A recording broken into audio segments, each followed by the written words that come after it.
Alam ko medyo long shot to. Medyo hindi ko alam kung posible.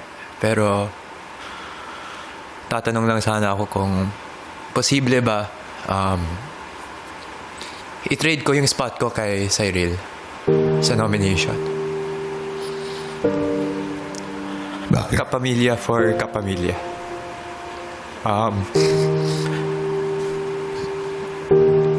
Kuya, sakit lang makita na she is on the line for eviction.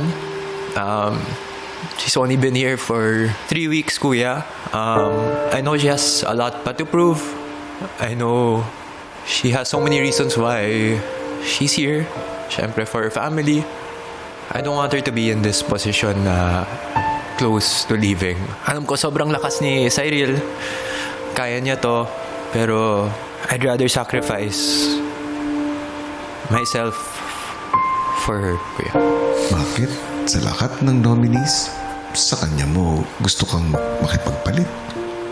I don't know, kuya. She's like the little sister na, I never had. Ako kasi yung bunso. And ako rin yung tinutuloy niyang kuya dito sa bahay. And wala, kuya, sobrang naging close kami. Ang dami niyang nakwento about her life. At alam ko marami pa siyang ikukwento, kuya. Wala, it just pains me, kuya, na syempre she has to go through this nomination. River, labis kong naiintindihan kung saan ka nanggagaling. It is a place of love, of understanding. Pero sa kabila nito, ikinalulungkot ko, River. Hindi ko mapagbibigyan ang hiling mo. Yes, kuya.